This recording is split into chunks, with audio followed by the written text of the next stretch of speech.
tipos de cemento, pero creo que dejamos de lado uno de los ejes centrales de la odontología de fluido, ¿no? Que son las unidades de polimerización. ¿No? Exacto. Exacto, Entonces, exacto.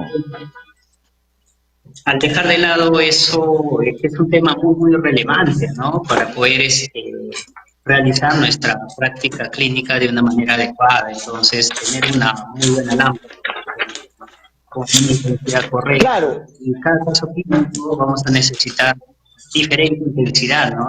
Incluso el tiempo. claro, efectivamente, como usted lo acaba de decir, la gran revolución de la odontología actual se ha venido a dar por los adhesivos, ¿no? Por las nuevas técnicas de no ser tan invasivos. Exacto. Sí, pero hemos dejado de lado, como le digo, un eje importante que es la fuente lumínica, ¿no? La luz, ¿no? Lo hemos dejado de ver. Exacto. Se ve mucho Coméntenos, gusto. doctor, por favor. Por ejemplo, mire, eh, la, lo primero para que tendríamos que hacer es conocer, ¿no? Nuestra lámpara, ¿no? Nosotros para poder comprar una unidad de polimerización deberíamos de conocerlo, ¿no? Por ejemplo, la intensidad, ¿no? La intensidad que es importante.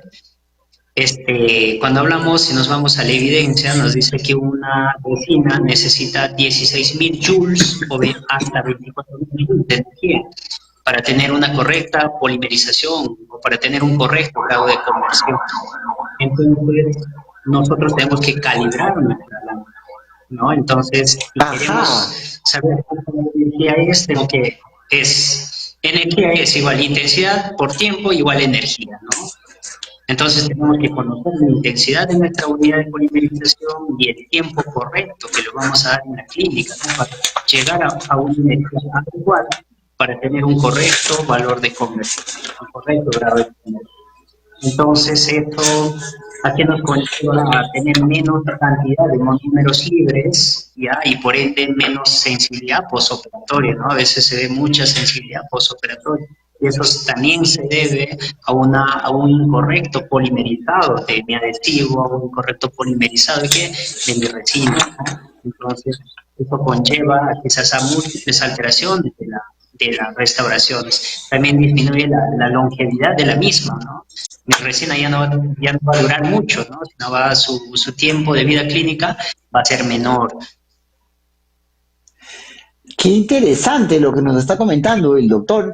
Miren, muchas veces nosotros no valoramos la potencia de la lámpara o usamos lámpara de cualquier marca, de cualquier tipo. Y miren lo que nos está explicando el doctor. Es muy importante tener una lámpara en óptimas condiciones y que esté calibrada para que pueda hacer una adecuada polimerización, porque si no puede haber problemas de temperatura, que puede haber sensibilidad y todo lo demás. ¿Es así, doctor?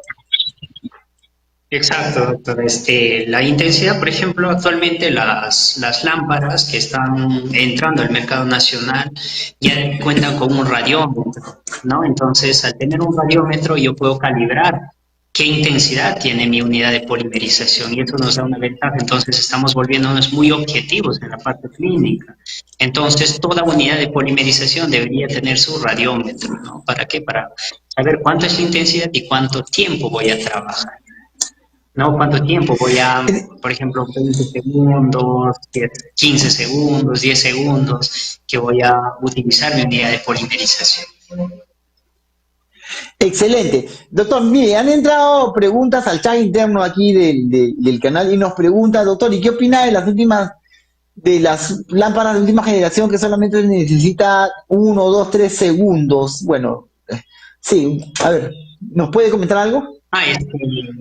Bueno, si vamos, tenemos que ver la programación de la lámpara, ¿no? Las lámparas siempre tienen tres programas. El programa, el normal, ¿ya? Que te va a manejar la misma Ajá. intensidad desde el inicio hasta el final. El programa, el soft, que va en un aumento de la intensidad, ¿no? Desde la intensidad mínima hasta la máxima intensidad.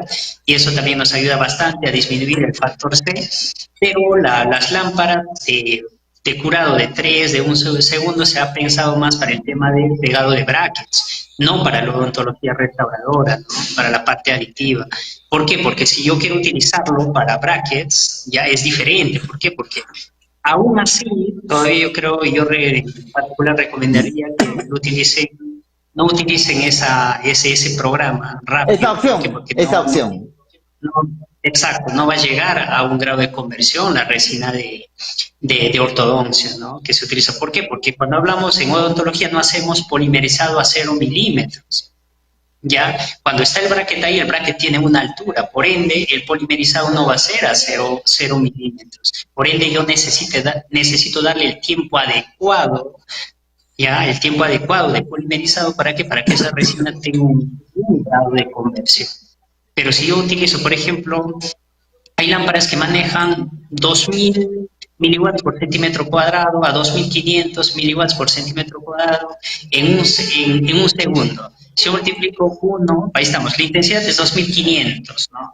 Lo multiplico por un segundo, es 2500, entonces no llego a los 16.000 joules que necesito, ¿no? Así lo multiplico. Exacto. Si multiplico 2500 por 3 segundos, no estoy llegando a los 16.000 joules que nos dice la evidencia científica que tengo mejor grado de conversión. Entonces, muchas veces es un tema de marketing que nos dicen, no, vas a polimerizar en menos tiempo, tu trabajo va a ser más rápido, pero más que todo es un tema de marketing, ¿no? Entonces, lo ideal sería darle el tiempo necesario a mi unidad de polimerización para que mis resinas tengan un buen grado de conversión.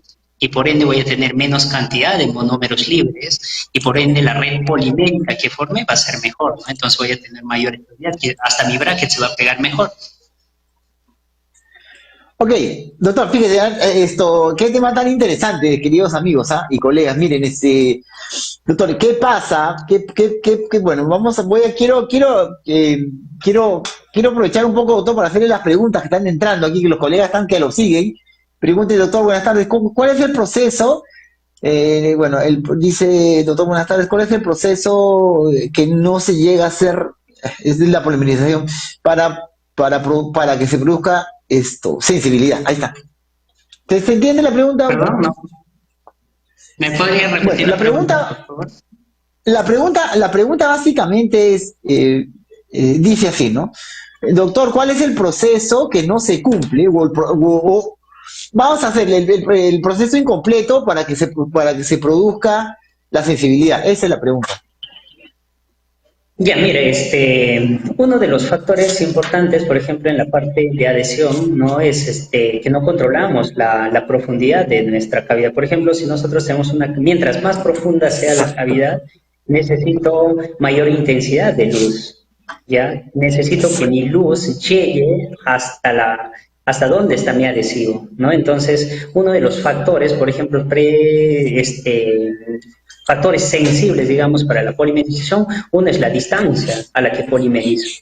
Por ejemplo, la distancia siempre tiene que ser pegado al diente. Nunca debo polimerizar a 1 milímetro, incluso a 1 centímetro del diente, ¿no? Yo tengo que pegar mi unidad de polimerización al diente. Ese es un factor importante. El otro factor relevante también es la angulación en la que le doy. Ya el ángulo en que le doy, el ángulo que nos dice la literatura es a 90 grados. Ya no tengo que hacer una polimerización a 45 grados, tengo que hacer una polimerización a 90 grados. No por eso las unidades de polimerización, ya sean las que tienen fibra de vidrio o los que tienen el efecto lupa, ya tienen esa pequeña angulación. ¿Para qué? Para nosotros poder polimerizar a 90 grados, ¿no? Eso es importante. Otro, como ya les mencioné, la intensidad que le doy. Por ejemplo, si una lámpara no está cargada al 100% su batería, no tiene la intensidad correcta, la intensidad es menor. Por ende, si la intensidad es menor, así le dé 20 segundos, que me dice muchas veces la literatura, voy a fotocurar 20 segundos, no estoy llegando a un grado de conversión adecuado, ¿no? Entonces, por eso nosotros, no sé si la lámpara Valo, por ejemplo, la Valo tienen aditamentos, por ejemplo, o extensores ya magnéticos que se unen al efecto lupa que tiene por donde se emite la luz, y eso hace una transmisión de la luz ¿hacia dónde? Hacia la cavidad. Estamos llevando la luz hacia la profundidad de la cavidad. porque como recuerdan colegas o doctores, en odontología no hay polimerizado en 0 milímetros. Tenemos cúspides, tenemos dientes vecinos, lo cual no nos va a permitir polimerizar muchas veces a 0 segundos. Entonces, el correcto manejo de la intensidad y el tiempo que le da la distancia y la angulación nos va a permitir un correcto grado de conversión de nuestros adhesivos, de nuestras resinas, incluso de nuestros cementos, ¿no? Excelente, doctor, excelente. Doctor, bueno, ya esto, a ver, ¿por qué se produce la sensibilidad? Miren, ahí en sí hay muchos factores, ¿no? Por ejemplo, cuando hablamos la adhesión en dentina, ¿no? Que nos estamos yendo a la parte aditiva, por ejemplo, nosotros tenemos que hacer una adhesión húmeda, no tenemos que hacer una adhesión seca. Por ejemplo, uno de los errores es que nosotros secamos la dentina. Ya secamos la dentina, agarramos nuestra jeringa triple y empezamos a echar un montón de aire, ¿no?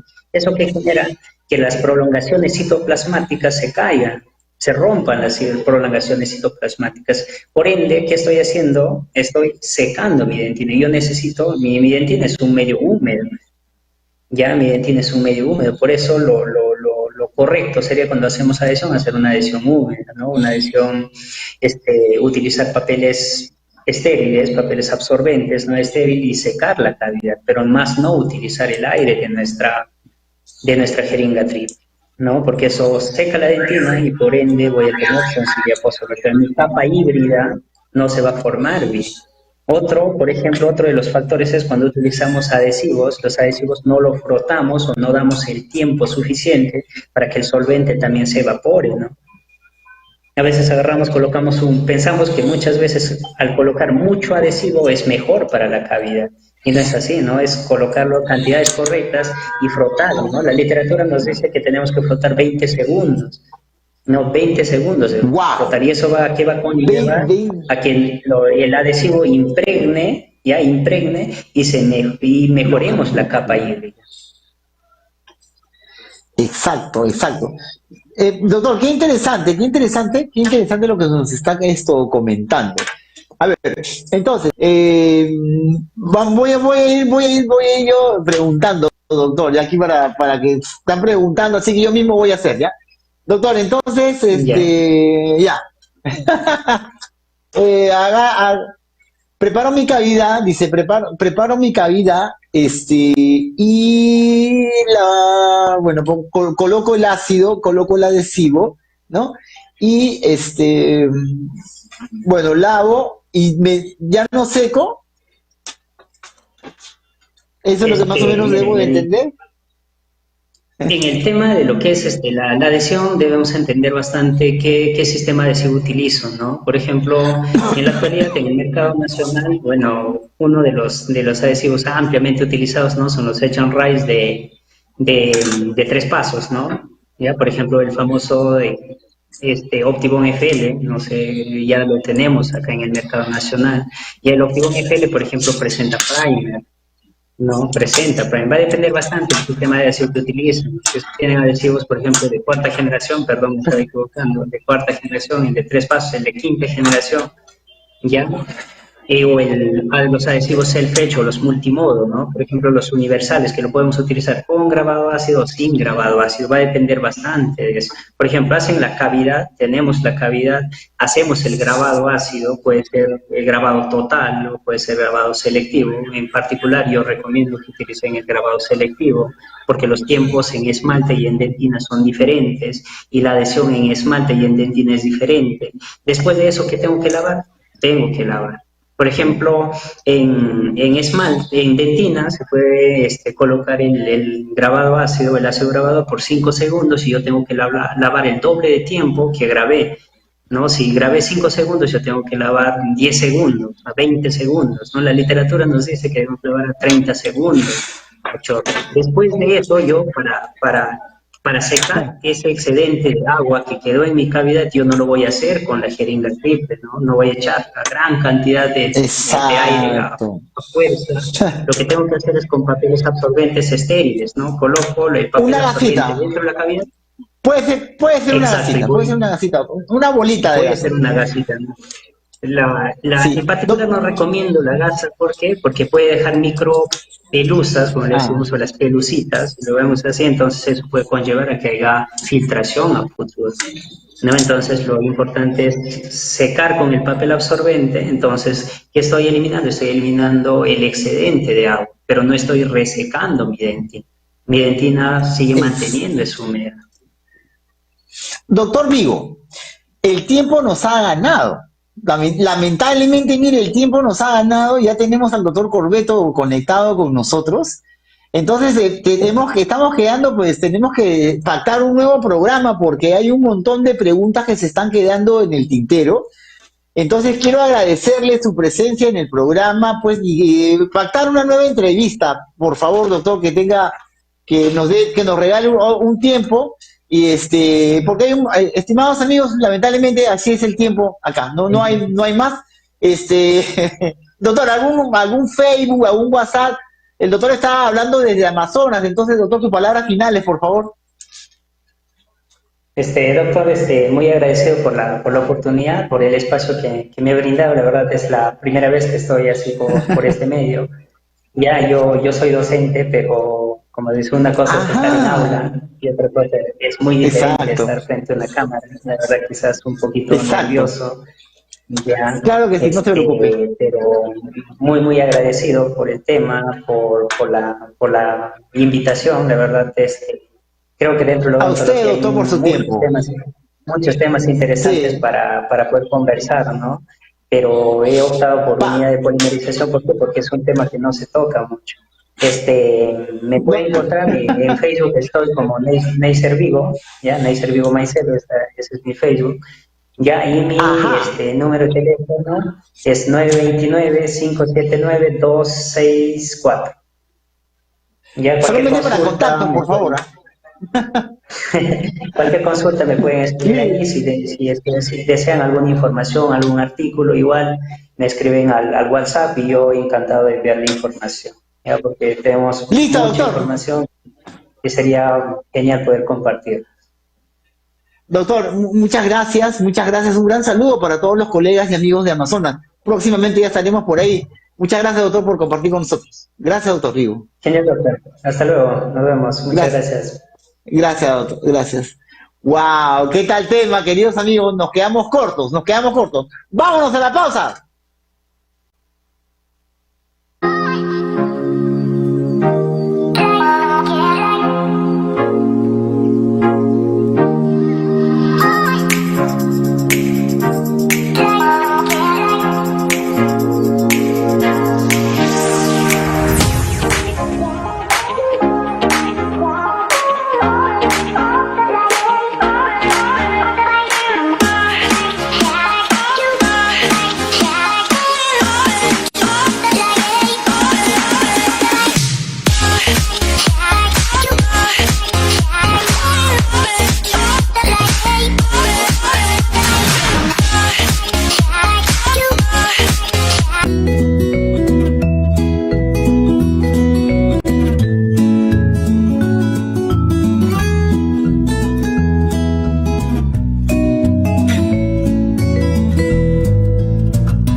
doctor, ¿qué está pasando?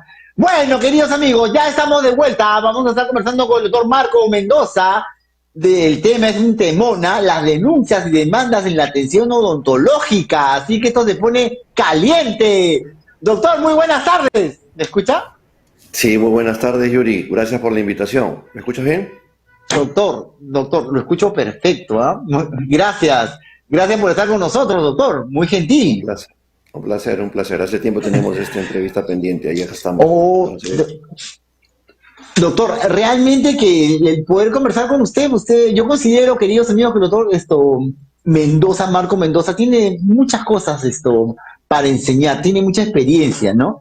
Eh, o sea, es tan amplio, el conocimiento es tan amplio. Miren, por ejemplo, el tema que hemos tratado, ¿no? Un tema que parece sin importancia, pero miren, uno lo va investigando, va jalando el hilo y se convierte en un temón. Y este tema con el doctor Corbeto, las denuncias y las demandas, perdón, el doctor Mendoza en la odontología, pues es un tema que no tiene fin. Así que, doctor, vámonos de frente al tema, por favor. nos vamos de frente. Sí, mira, es muy penoso ver que ahora la cantidad de procesos que se nos abre a los dentistas, ¿no? Porque antes lo peor que le podía pasar a un cirujano dentista era que ante una controversia con un paciente lo resolvían entre ellos dos, le devolvían la plata o recibías el tratamiento y listo. Y lo peor que pasaba era que te citaban en la comisión de medidas disciplinarias del colegio. Sin embargo, ahora yo estoy saturado de trabajo porque al colega, por una endodoncia, lo llevan a la fiscalía, por una endodoncia lo denuncian en su salud, y hasta por una endodoncia te invitan a conciliar para ir a un proceso civil. Entonces estamos en una situación peligrosa, porque si bien es cierto, a medida que ha ido evolucionando, por un lado la odontología, también los derechos de los usuarios están disponibles, pero el incorrecto uso de estas herramientas hacen que yo tenga una semana cargada porque tengo que estar en la división policial o en sede fiscal o en un centro de conciliación tratando de resolver estas controversias que hay, porque en gran parte son por ideación del paciente, por una percepción, ¿ok? Y en otra parte, en menor parte, es porque hay definitivamente algo que falló en el tratamiento, ¿no? Y yo estoy consciente que ningún colega hace las cosas mal porque quiere hacerlas. Entonces hay un tema súper duro con el tema de la odontología ahorita. Sí, yo quiero agregar, estimados amigos, que el doctor Corbeto, aparte de ser cirujano dentista, es abogado. ¿Es así, doctor? Así es, correcto.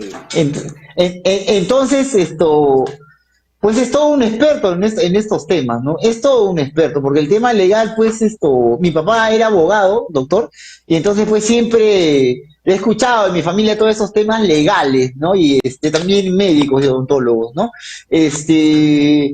Doctor, cuando hablamos de que se ha incrementado, hay una nueva ola, ¿a qué cree usted que se debe eso? ¿Qué cree que está faltando o está fallando? Sí, yo creo que hay tres grandes cosas. En mi experiencia, tres grandes cosas. Por un lado, el desconocimiento del cirujano dentista de qué hacer frente a este tipo de cosas, ¿ok? El desconocimiento de cómo manejar el cirujano dentista frente a esto. Segundo, el uso incorrecto de estas herramientas legales con las que disponen los pacientes.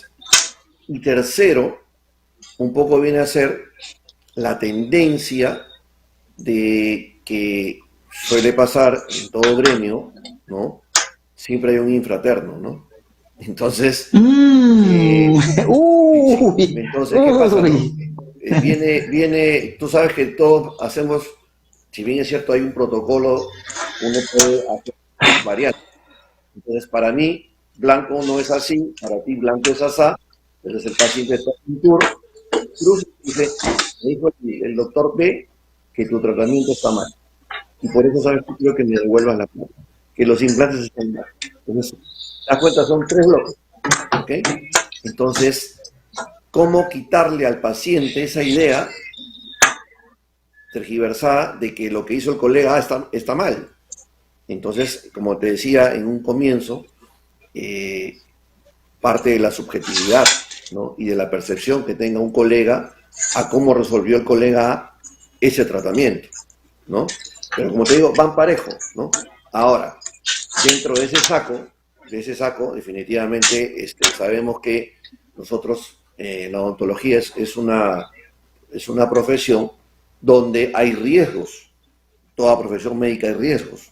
Y el paciente lo sabe, porque firma un consentimiento informado, ¿cierto? Exacto. Entonces, es igual, vas a operarte la nariz, hay un riesgo. Vas a hacerte una operación del corazón, hay un riesgo. Entonces, dentro de esa línea el riesgo, entonces, la idea es que el profesional cirujano dentista no incremente el riesgo permitido. Y si el profesional de la salud incrementa el riesgo permitido, es donde ya trazamos la línea y caemos en una situación para resolver. Pero mientras... Peligrosa. Súper peligrosa. Entonces, mientras que no entendamos y hagamos entender a los pacientes que nuestros tratamientos, por ejemplo, lo que te decía, un tratamiento endodóntico puede acabar en un retratamiento, en una bisectomía o una extracción. Y eso puede estar en un consentimiento informado, como todos lo sabemos, de forma expresa. Pero el paciente, ahora por ejemplo en la mañana estuve en Seconar, justo viendo un caso específicamente de una endodoncia. Ahora, si tú me pides que haga una estadística, los tratamientos que están en primera línea son ahorita endodoncias, cirugías de tercera molares, carillas y ortodoncias, por darte lo más abrumante. ¿Entiendes? Los primeros puestos de los conflictos. Se la llevan, así es, se la llevan las controversias en esos 4 grupos. Doctor Marco, ¿qué hacer un cirujano dentista joven que empieza? ¿Qué debería hacer para evitar este tipo de conflictos? ¿Qué debería hacer? Perfecto. ¿Cómo me capacito? ¿Cómo me capacito? Primero, el cirujano dentista recién ingresado y todo lo demás, tenemos que estar en norma. Porque ¿qué sucede? A raíz de una denuncia probablemente subjetiva, van a detonarse o se va a activar situaciones en las cuales uno no está en la norma. Por ejemplo, que no estés habilitado, que no tengamos una historia clínica correcta, que no tengamos un consentimiento informado, y podría seguir enumerando, que no tengamos la categorización. Entonces, ante una denuncia por parte de un paciente o una reclamación, va a venir que la entidad que va a supervisar, dependiendo dónde sea la instancia, nos va a pedir esas cosas que acabo de mencionar. Y si no estamos en norma, estaríamos prácticamente en ese lado dándole la carga a la entidad que nos va a sancionar, ya sea pues el Ministerio Público a través de una investigación por lesiones culposas o su salud por un presunto inadecuado tratamiento odontológico. Entonces, ese tema vendría a ser preocupante porque se detectan estas cosas. Entonces, volviendo al punto, un profesional debe tener todo en regla para que ante una presunta denuncia o ante una situación controversial, pues tengo todo en regla, y ahí lo primero que tenemos que hacer es una introspección, si lo que he hecho yo está correcto o no.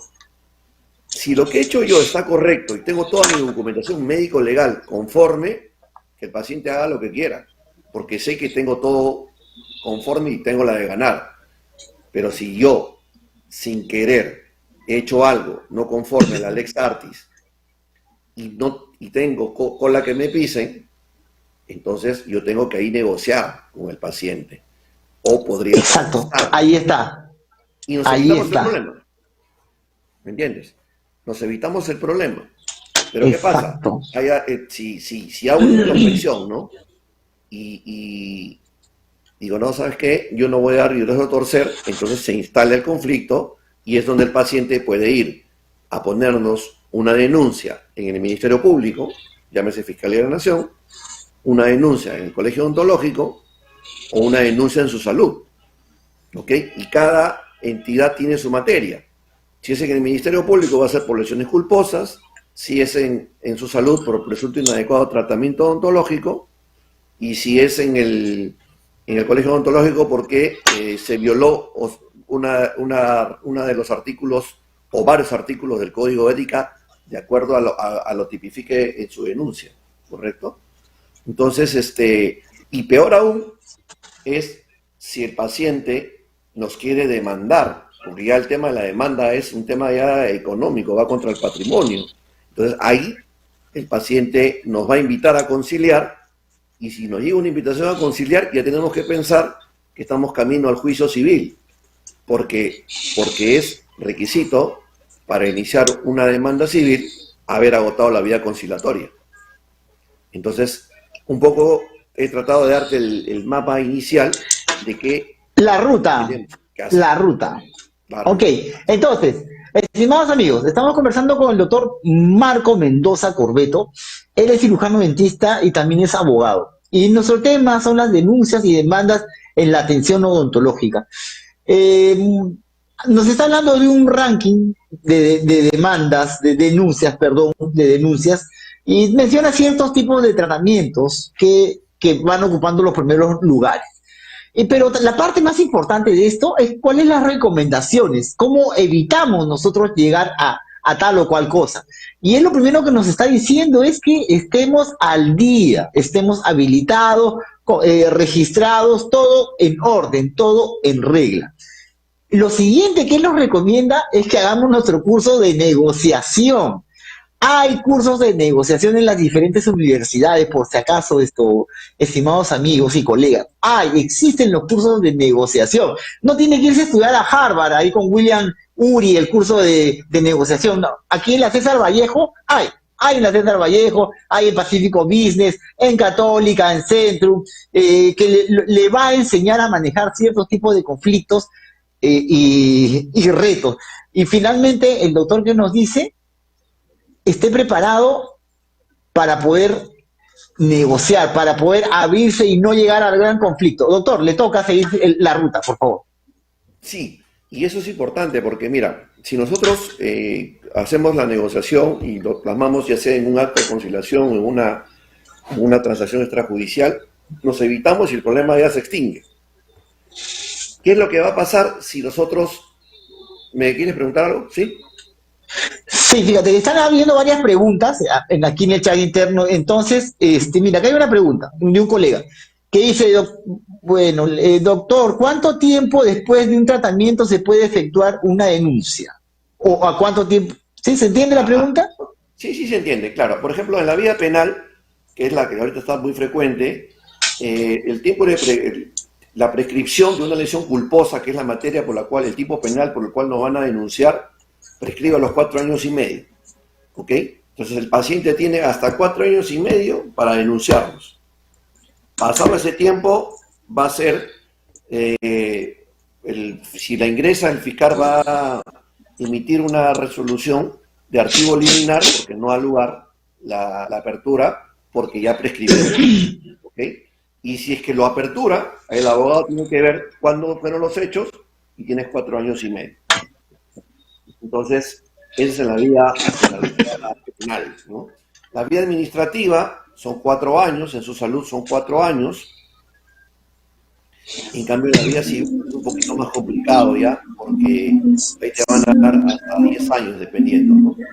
Pero es importante, como les decía, reconocer el problema y acudir a las personas indicadas que nos ayuden, porque lamentablemente hay quienes no están preparados en el tema médico legal, solamente manejan el tema legal puro y no saben cómo negociar un tratamiento médico. Y ese es el upgrade que yo tengo en relación a los otros colegas abogados, ¿no? Que puedo... Maestro de maestro. Maestro de maestro. Le doy la vuelta, ¿no? Gracias a Dios no hemos perdido hasta ahorita nada con ningún cliente y se siente gustoso poder servir a los colegas, ¿no? Claro, claro que sí, doctor. Doctor, aquí otra pregunta. ¿Los consentimientos informados nos ayudan?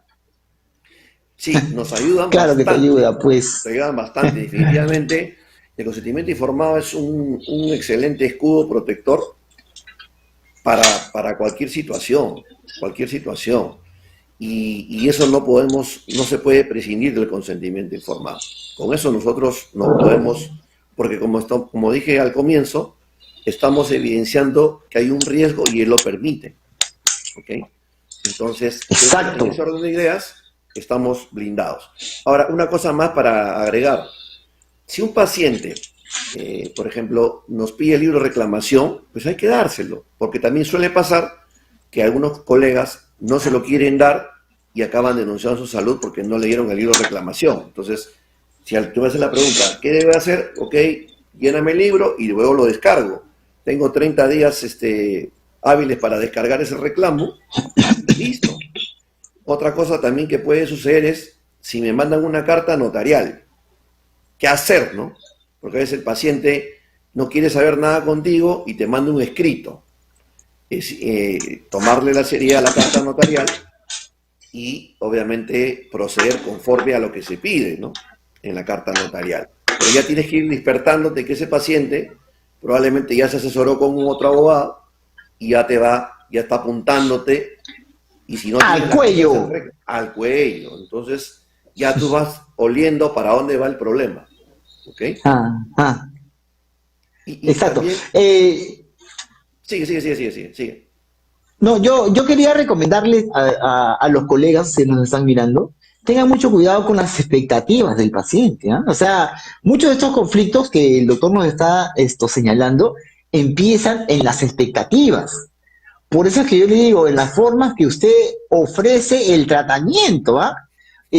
Yo he tenido pacientes que les he devuelto la sonrisa, la masticación, todo, y la señora venía al tratamiento no porque le faltaban las piezas dentales, ella quería recuperar al esposo con la hermosa sonrisa que yo le he hecho, o sea, totalmente pues tirado de los pelos, ¿no? Entonces ya ahora tengo mi hermosa sonrisa, voy a recuperar a mi esposa, al esposo, a la novia.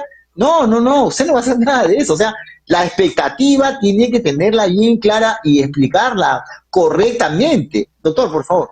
Sí, definitivamente tienes mucha razón. Y además de ello, documentar cada cosa que hagamos. Ajá. Documentarlo quiere decir evolucionar correctamente la historia clínica. Si es un caso de rehabilitación, hacer los registros fotográficos respectivos. Exacto. Y todos los controles que correspondan. Si el paciente no viene al control, consignarlo, enviarle un correo electrónico, un WhatsApp, usted faltó a su cita, no vino, porque después sucede lo que sucede. Le colocan un implante, se desaparece en un año, viene con la preimplantitis y dice, tú tienes la culpa, ¿no? Entonces, ese es el problema. Si no tenemos la documentación, es importante ir de la mano con ello y reiterando lo que tú has manifestado, el tema de las expectativas. Hay pacientes que vienen con un nivel de expectativas demasiado alto y uno por de repente aceptar y incrementar la cartera, te engancha con ese paciente y ese paciente probablemente tenga un trastorno obsesivo compulsivo y ya caíste en esa. ¿No? Y ya fuiste, comiendo, hablando comúnmente, ¿no? Ya fuiste. Es importante, le vuelvo a decir, discúlpame, doctor, la expectativa, lo que usted ofrece es importantísimo, que sea siempre, como yo les digo, ¿no? Los tratamientos siempre hay una limitación. Nosotros no somos dioses, nosotros somos hombres y por lo tanto nos equivocamos. Y a partir de eso usted debe de ser bien claro con su paciente, ¿ah? Bien claro. Doctor, un caso, mira, un caso importante. Doctor, vinieron unos pacientes y me dejaron, bueno, X plata, y eso fue hace año y medio, y no han venido por sus implantes. ¿Qué toca hacer?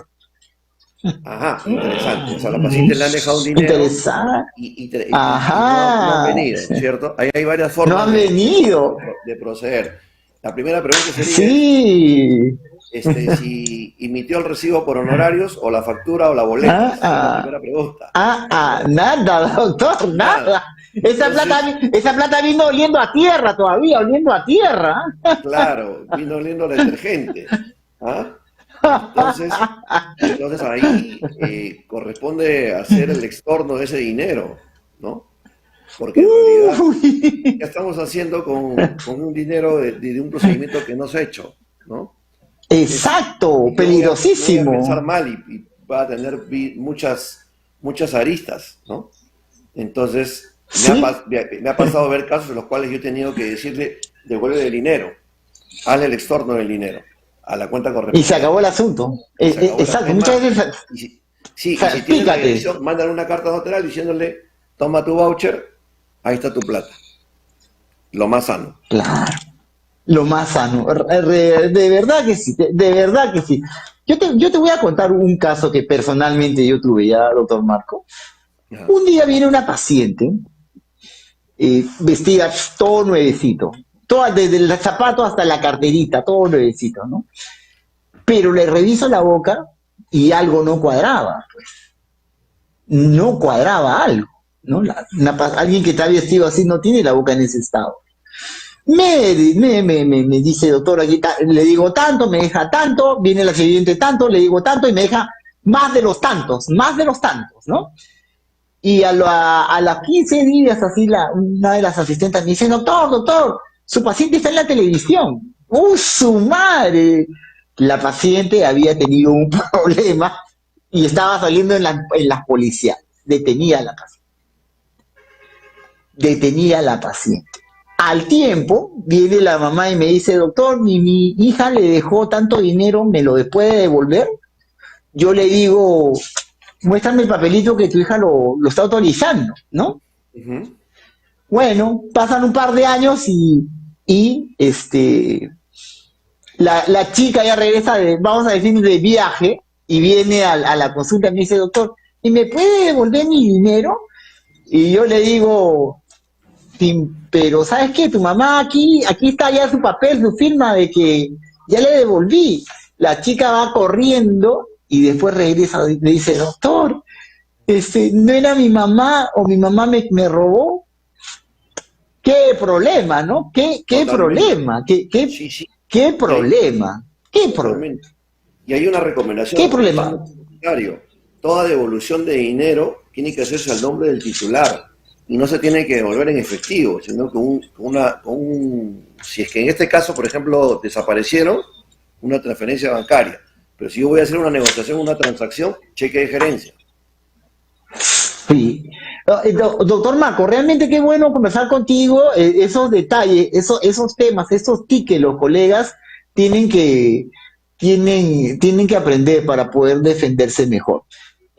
Doctor Marco, mira, el tiempo nos ganó una vez más, pendiente pues un programa entero contigo, porque aquí se han quedado aquí un montón de preguntas y temas, ¿ah? Así que ojalá que podamos hacerlo pronto.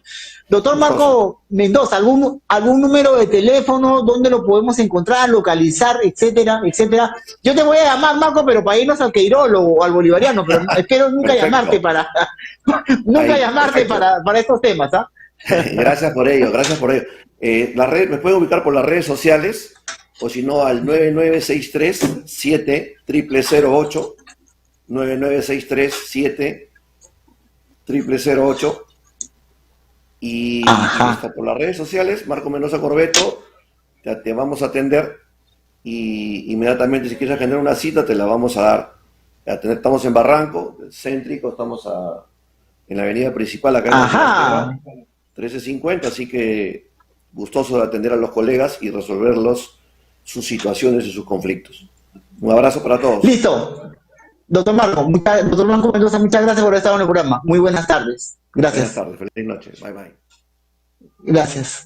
Wow, ¿qué tal programa, no, queridos amigos? ¿Qué tal programa? Realmente este programa realmente ha sido de mucho conocimiento, también de miedo, ¿ah? De miedo y temor. Siempre, como yo les digo, mantenga a Dios en primer lugar. Cuídese mucho. Muchas bendiciones para ustedes.